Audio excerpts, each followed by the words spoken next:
Hello everyone, Danny here from the Next Issue Podcast. On today's video, I'll be doing a review for Cobra Commander #1. Let's take a look at the creative team before we talk about this book. This book is written by Joshua Williamson, with art by Andrea Milana, and Elisa Leone on colors, Russ Wooten on letters, and you'll see some really cool covers at the end of the video. Here we have another entry into the Energon universe. I am very excited. I couldn't wait to open this book, and it did not disappoint. Let me give you a quick synopsis before we get into the review. Miniseries premiere The Rise of Cobra begins here in a world where the Cobra organization has informed one man's sinister plan to utilize the mysterious alien substance known as Energon sends shockwaves across the globe. Who is Cobra Commander? Where does he come from? And what horrors is he planning to unleash that will rock the world and maybe the universe to its core? Red Hot writer Joshua Williamson and artist Andrea Milana kick off the second of our 4 action-packed miniseries that will introduce the best and the worst that humanity has to offer in the Energon universe. So let me, right off the bat, I'm going to say this. I know very little to nothing about Cobra Commander and really the world of G.I. Joe in general. So I'm just here as a new fan for all this stuff. From what I could gather, there's a lot of really cool references that just kind of went over my head. There's a lot that I don't know about Cobra Commander because unfortunately I've only seen those really bad G.I. Joe films from the early 2000s. But man, oh man, this was nothing at all what I expected. So first of all, Joshua Williamson really putting over Cobra Commander very quickly. Like at the beginning of the book, we see how malevolent, how calculated, how cold, and how violent he is with very like within 5 pages.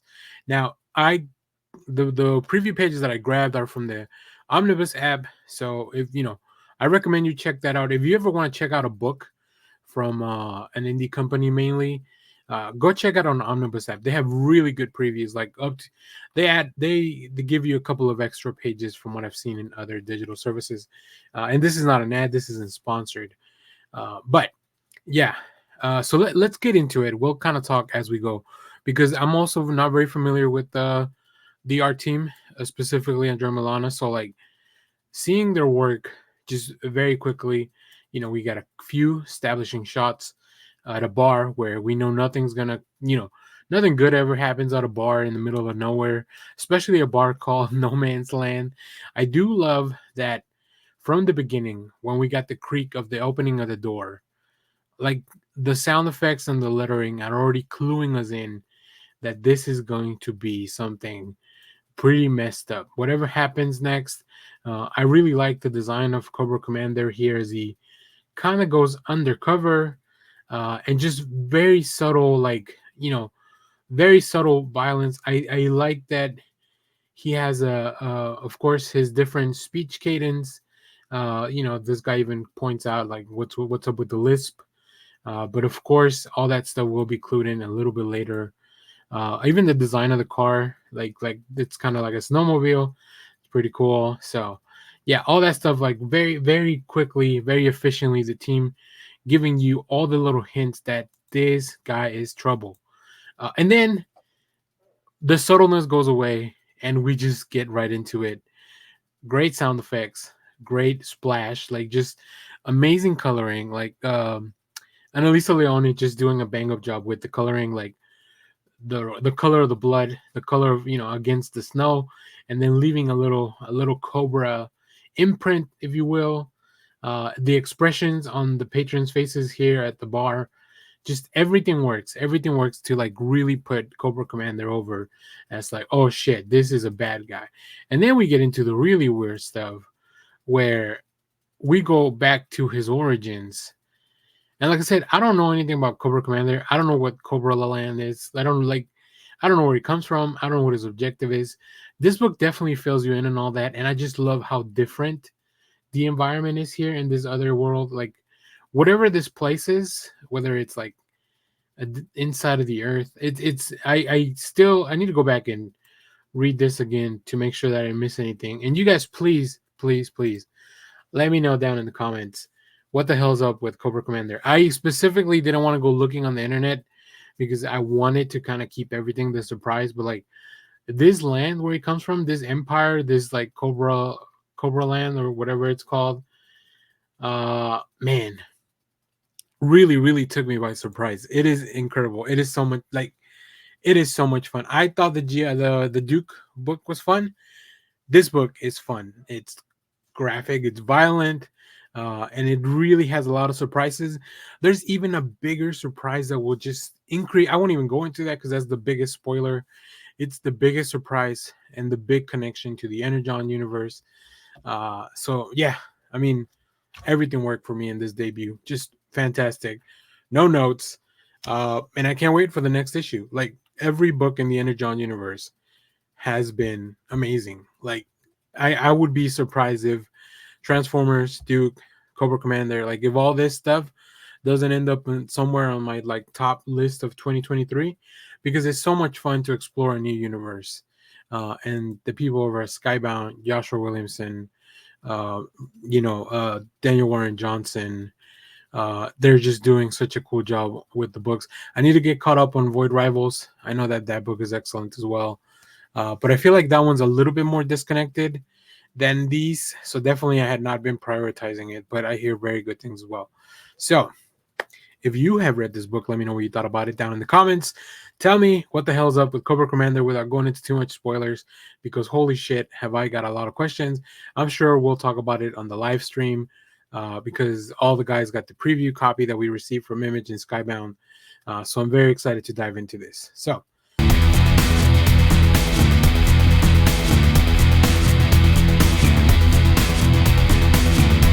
hello everyone, Dan here from the Next Issue Podcast. On today's video, I'll be doing a review for Kill Your Darlings, number 5. This is a new book from ImageComics. Let's take a look at the creative team before we get into this book. This book is written by Ethan S. Parker and Griffin Sheridan, with art by Robert Quinn, John J. Hill on letters and design. So, if you missed it, I was actually able to talk to the creators, Bob Quinn, Ethan, and Griffin. They showed up on a stream over the weekend, so make sure to go check that out. We didn't really go into any spoilers for this issue, and I won't really go into any spoilers either. I feel like what makes this book very attractive is all the surprises that it brings you as the story's coming along. So I would never want to ruin that for anyone. But I will give you a quick synopsis of what's out there in the public. A life changed, a life destroyed, a life created. Everything changes as Act 2 of this horrifying epic begins. Yeah, I mean, they went all out on this one. This is probably one of the most gnarly and gruesome issues of Kill Your Darlings that I've read so far. And that includes in a previous issue where somebody was eating a baby. So hopefully that tells you where we're going with the story. Yeah, they really aren't afraid to like just kind of go all out. I love that. I think if you go back to listen to our conversation, the creative team is just very excited to put everything out there and to kind of move on to this next part of their story. As they talked about, issues 5 and 6 will be very much something that will set the tone for the rest of the book. And then issues 7 and 8 will really kind of bring everything to fruition. So very well done. I think this book actually has very good pacing overall. Like everything feels very meticulously planned. Everything that we're seeing, it's happening for a very specific reason. This issue and this book itself, like overall this series, plays around with time and telling the story out of order and just using all that to build the tension and then having a very satisfying payoff in the later pages. So yeah, I really enjoy not only this issue but also having that conversation with the team.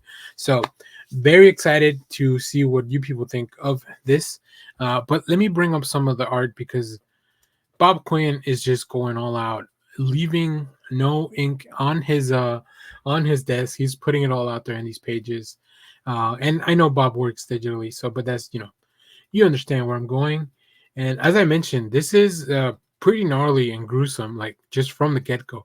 These are the first three opening pages. And then we kind of hop back in time to 1987. I won't go too much into detail, but I just love seeing the expression, how worried, the worry that you see in her face, in this character's face, and then kind of how things just really go downhill for them going forward. But it all kind of connects back to our main story that we're following for Rose. So it's a very interesting issue. It's a very, I think this pays off a lot of the things that we have been following for four issues, but it also raises a few more questions where we're like, what the hell is going on? Another thing I mentioned during the stream is that I love the use of color in this book to really show a lot of the details, a lot of the tone, a lot of the urgency of some of the things that are happening. And yeah, the team is just kind of going all out. This was a fantastic issue.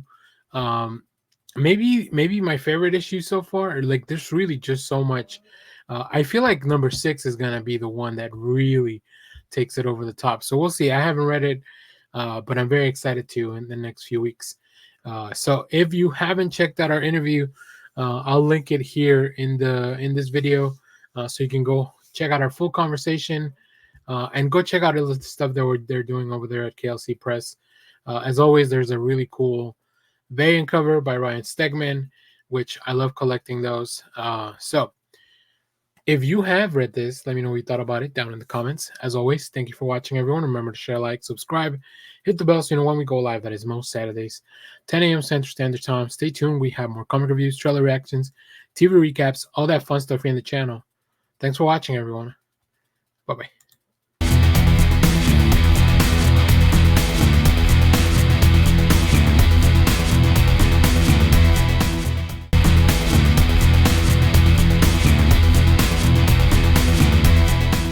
Hello everyone, Dan here from the Next Issue Podcast. On today's video, I'll be doing a review for The Deviant number 3. This is a new book from ImageComics. Let's take a look at the creative team before we get into this book. The Deviant is written by James Tynion IV with art by Joshua Hickson, letters by Hassan Otsmane Elhau. We also have edits by Steve Fox and design by Tyler Boss. So, like, what a freaking amazing just like everyone working on this book is at the top of their game. So that's really cool to see. So just in time for the premiere of True Detective, the new season, the season finale of Fargo. This is my other crime thriller that I'm following around. I love it. I love that it's Christmas theme. I love how crazy and insane it is. I love that our main protagonist is a comic book writer that's trying to figure out this mystery of this deviant killer, the holiday killer. So in this issue, the only police officer to get close to the deviant killer in 72 took an axe to his face and lived to tell the tale. But when that same officer starts tracking down possible leads, will the primary suspect survive the encounter? The winter nights stretch as Tynion, Joshua Hickson continue their snow-swept horror story. Yeah, I mean, it is incredible. Like I said, just all the crime thriller vibes, Joshua Hickson's art, just it is very it definitely affects a lot of the mood, because at some points it can be pretty bright and colorful and cheery in tone, because it is a holiday season book, right? Whenever things are not happening around the killer. But whenever we flash back over to other characters or remembering things that were happening during these killings, Joshua Hickson goes all out with the gore. And James Tynion just keeps planting seeds of doubt in my mind. Like, it's almost as he got in there and he's like, maybe it's this character, or maybe it's this other character. And I really can't trust any of them now. So I'm definitely very excited. I will say this issue features very little of our protagonist, but we do see a lot of Derek. We get to see a little bit more Derek at his job. We also get to see this police officer and flashback to their encounter with the Deviant back in the day, and it's all done just beautifully. So let's take a look at some of the preview art. So here's what I was talking about. This is just a normal, like, This could be a slice of life type of book if you just take these 3 pages. This is just a conversation between coworkers talking about their relationships, talking about their fears and insecurities. Like, it just all kind of works as a slice of life. But then you turn the page and just the tone shifts abruptly. Like, it's just an incredible shift. We see this police officer. Let me go back real quick. You get to see here as well. Maybe it's not in these pages, but there are just like little hints that the news is always talking about this new killer that has arisen, right? And that's kind of what we're following the story. So like, I love all those little details in the background of, like, even if you're just kind of following these um these characters around, they're still somewhere. Like, the killer is always kind of looming in the page. I believe there's only one more issue of this, according to the solicits that I saw online. So I think everything's gonna come to a head, or at least maybe this first arc. I don't know how long this book is supposed to be, but I love it. I love the juxtaposition of the Christmas holiday theme all over the place, because the imagery is very different, right? It really adds a layer of, like, kind of messed up, like, oh yeah, this is killing, but Christmas stuff is happening as well. Oh man, and just this book has some of the best variant covers that you could ever find. It just all works. I don't know, James Tinian. I don't know who's putting all this stuff together. I don't know how he's going on about, like, all the books that he's doing over at Image. But they all just work so much. I mean, that's kind of what you get when you work with, like, some of the most talented people in comics too. So it makes a lot of sense. So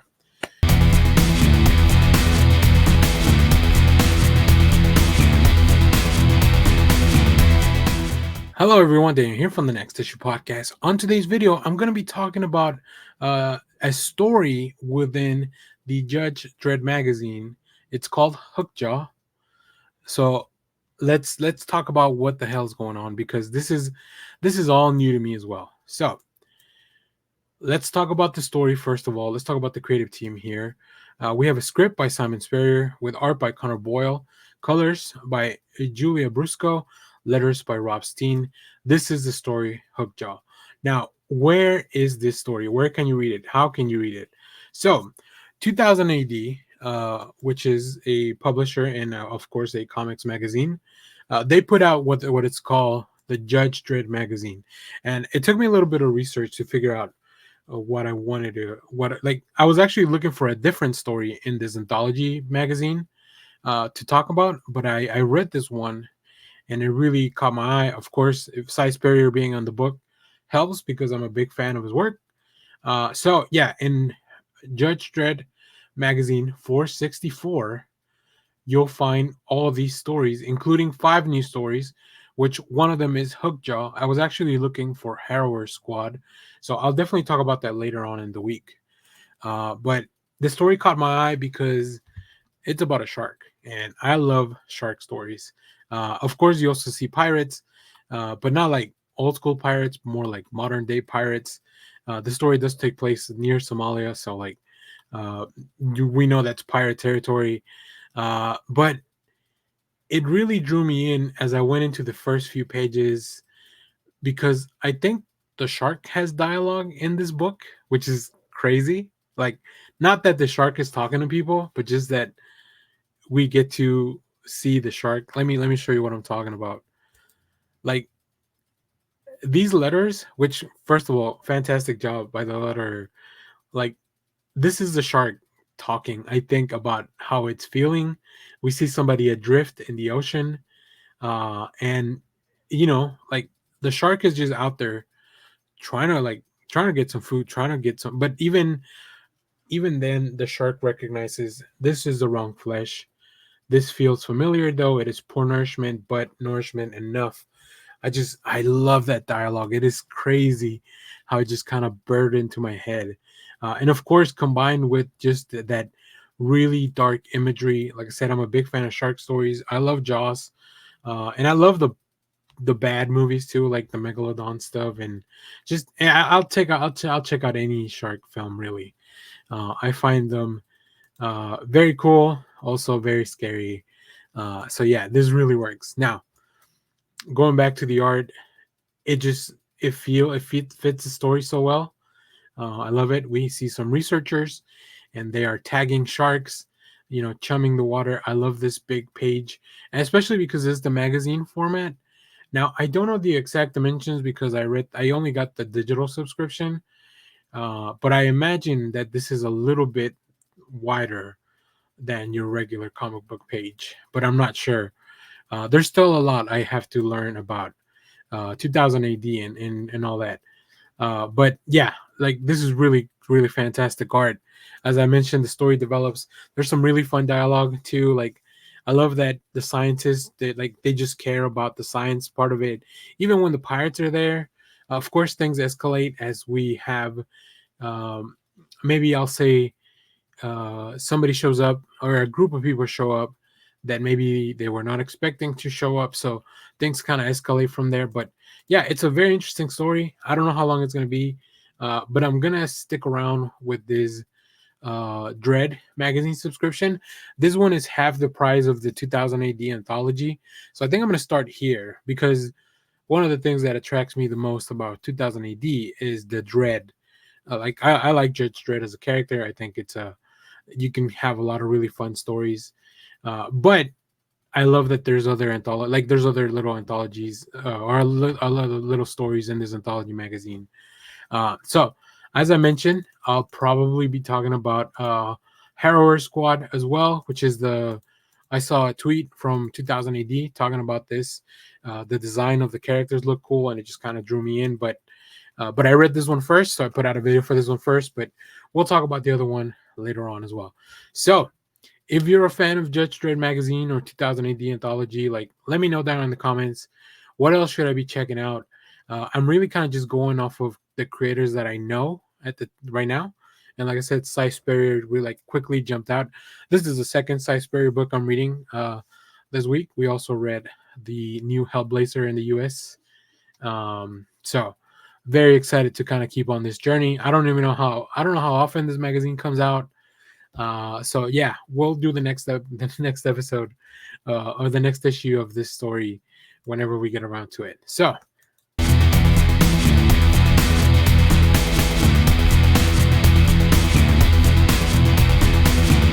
hello everyone, Daniel here from the Next Issue Podcast. On today's video, I'll be doing a review of the Harrower Squad KLHAB Country Part 1 story in the Judge Dredd magazine 464. So if you're not familiar with this, Judge Dredd is an anthology magazine put out by 2000 AD that mainly focuses around the world of Judge Dredd and those stories. There are sometimes some stories that are a little bit of one-offs, but as you can see here, we have about 8 different stories in this issue. Now, the reason I wanted to take a look at this was because I saw a preview of the Harrower Squad on Twitter, and it looked pretty cool. And I actually was planning to do this video earlier in the week, but I read a different story because I saw Cy Sperry was in it. So now I kind of left this to today. So before we get into more about this story, let's talk about the creative team. This has a script by David Bailey, Steve Yao on art, Chris Blythe on colors, and Annie Parkhouse on letters. Apologies if I mispronounced any of those names. In this issue, the Harrower Squad goes into CALHAB to look for mutants and what they find may be more of a deadly threat. So yeah, I think one of the coolest things about this story is that you don't really need to know much about Judge Dredd. Like, I'm not a Judge Dredd reader like all the time, right? I've read some stories, I've seen the films. I know kind of what the world is like, but you don't need to, right? The story very quickly in a few panels catches you up into what's going on, which I think it's a lot of fun. I think it's very much something that an anthology should be able to do, right? Bring you into the world and give you enough to latch on to the story. So I think the team does that very well. Bailey's writing is like all the characters feel like they different, like a different person. They definitely are. Just coming in from different sides. We have the guy that's a little wary, the guy that's a little bit worried about his safety, the guy that kind of just wants to get the mission over, and of course the guy that's kind of looking for trouble. And God, they're gonna find it. Also, The designs of the judges look just very cool. This is the heavy arms team, so of course they're all gonna have like the big guns, right? Usually, I think is called the Lawmaker, the gun that Dredd has. So if you know more about Dredd, let me know in the comments what you think of this story. But let's take a look at some of the preview art. I think the art team just really nailed the aesthetic of like this post-apocalyptic wasteland. Of course, they are outside of Mega City 1. They're outside of one of the mega cities, into kind of more of the, I don't want to call them suburbs because it's not what they are, but they're one in some of the towns that the mutants kind of run around in.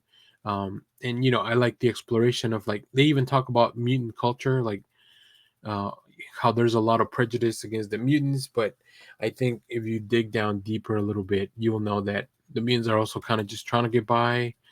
Not that I'm fully on their side either, but yeah, I love it. Very good pacing, just very conversational to begin with. It definitely feels like the beginning of a movie where things are about to get really messed up. And of course, a storm comes in and they have to find shelter. I love the coloring of the storm. Like, I don't know what the hell's going on. But yeah, and like I said, there's one guy that just kind of loves that they are in so much trouble. So really, really enjoying that part. Um, I think this was a really fun story.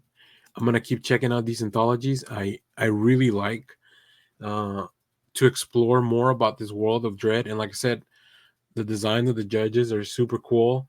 And that's probably not the take you should take away from this, but I mean, big soldiers, big guns. Like, I don't know what to tell you, but yeah, this was a lot of fun.